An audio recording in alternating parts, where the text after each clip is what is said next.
Well, welcome to the Healthy Christian Leader Show. I have the privilege of having Rachel Habermehl here today with us. And Rachel is part of the Aaron Ministry Network leadership team. She's Director of Communications in the network.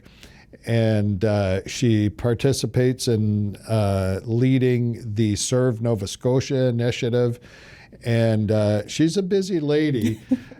She is also a student at Dalhousie University here in Halifax, and moving on from to graduate studies a little later in the year, which is really exciting. And best of all, she's my daughter. And so it's a privilege for me to be able to have her here today. And we're going to talk about the upcoming season at the Healthy Christian Leader Show. And you've been working so hard behind the scenes. So you know so much about what's coming down the pike. Well, and it makes me extra excited for it. Yeah. And so this is, it's great to have you here, Rachel. Thank you for having me. I'm happy to be here. We wanted to start off with a question. And that question is, what is the concept of holistic health? And how does it help us assess our well-being? When you've reflected through our work with leaders in the network and some of the studies you've done and so on, how would you answer that? Yeah, I think this question sets us up really well for the upcoming season because we're going to be talking about healthy leadership. And there's a lot that's encompassed in that. It's not a simple answer, and there's no specific checklist for what you can do to become a healthy leader. So looking at holistic health, it's this idea of multidimensional aspects of well-being. And so health is a big concept.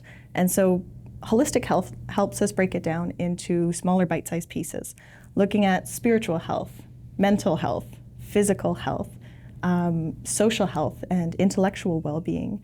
They're all different aspects of our well-being. And it's very rare that we excel in everything. And certainly, sometimes in life, you're doing really well in your physical health and, you're neglecting your social health, or your mental health is really great, but, you're neglecting spiritual well-being. And so by breaking down our health, this really big concept, into more bite-sized pieces, it gives us more tools to assess where we're at in our health. And all of these aspects interact. For instance, I know my physical health really impacts other areas of my health. If I don't sleep well one night, I know that comes out in my emotional health and my mental health. So these all aspects of health, these dimensions of health are very closely connected. They influence one another, but at the same time, we can break it down into those smaller parts to really assess the bigger picture of health by looking at the smaller parts.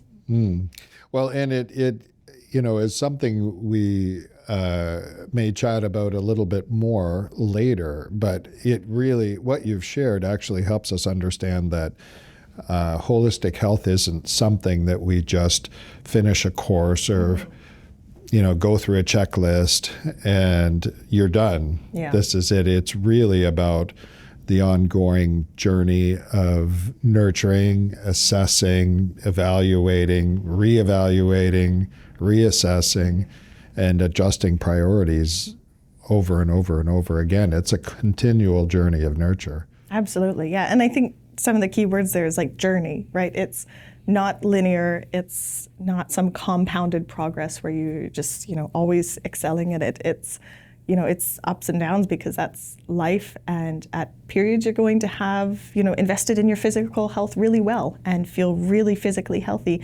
And at other times life gets busy or people get sick, and those areas of your health might, start to deteriorate while other areas of your health are focused on. And so I think it's all about trying to find the balance in that. And I think sometimes we feel because we're spiritual leaders in local churches or in the marketplace or whatever the case may be, that because we're in these roles, we are healthy leaders. And that's not necessarily true. A healthy leader is an individual who's investing continually in their health and monitoring and self-aware and making adjustments. This is very, very good, Rachel. Well, and on that note of, holistic health, this idea of multidimensional health, helping us assess the different facets of our well-being. In your own life, how are you assessing your well-being? How do you approach that? Well, that's a good question. I think most people know on the program, I'm a design build contractor and lead a reasonably sized company that has its level of demands, and then, of course, the ministry and the network, and then a family. And it is demanding. And, the thing that I find is there are certain things, it's constantly this experience of being self-aware and literally monitoring myself in the areas of things like, how am I responding to people? That's a big item. Am I able to patiently listen when things are being presented to me?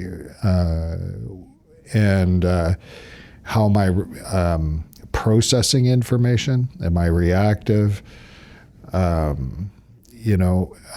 do I feel inside? Do I feel bright? Do I feel like I have energy and resources? Or do I feel like, I can't wait for the weekend to come? And those are the kind of things. And then the other thing I think that I evaluate as well is, what investments am I making currently in my own well-being? Like, there are examples of as simple as, like, I need to be out in nature, and I like to go out on the rail trails that are throughout our province and enjoy. Am I doing that on a regular basis? I have certain friends that I connect with that play a vital role in asking critical questions of me. Am I having time with them? Those are the kind of things that I try to be self-aware of and manage and monitor in my own journey.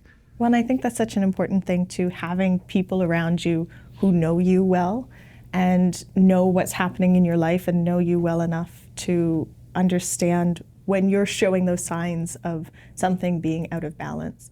Because ideally, we can self-assess that, but sometimes we're the worst judges of our own well-being. Having people around you. Having people around you who can tap you on the shoulder and be like, hey, is this in balance for you? How are you doing in this area?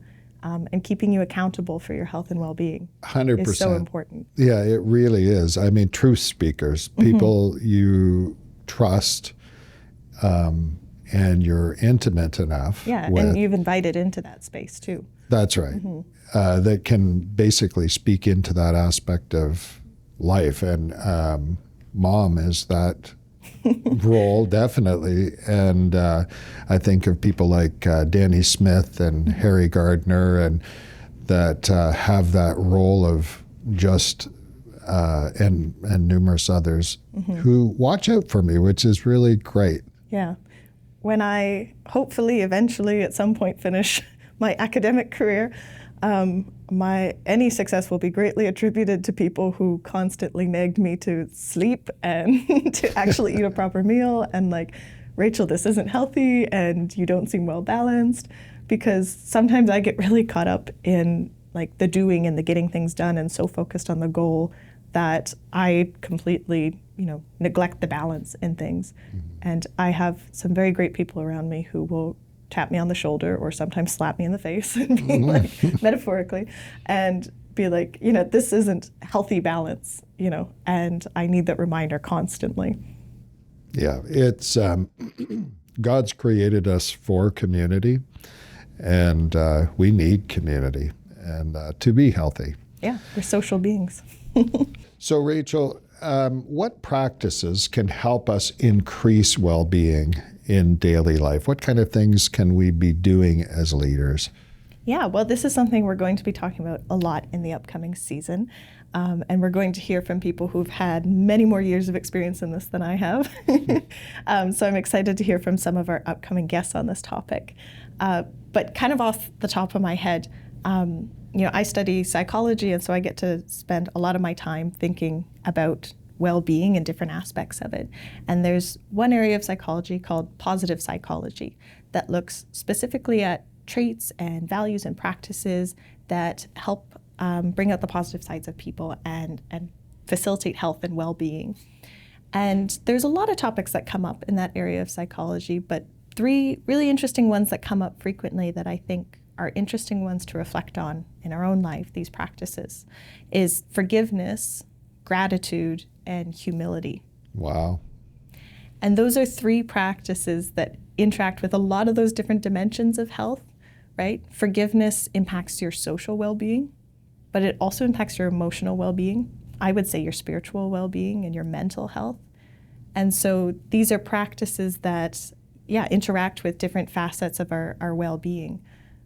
Which is really interesting because those three things are fundamental in the scripture, that God continually encourages us in our journey to grow and develop in.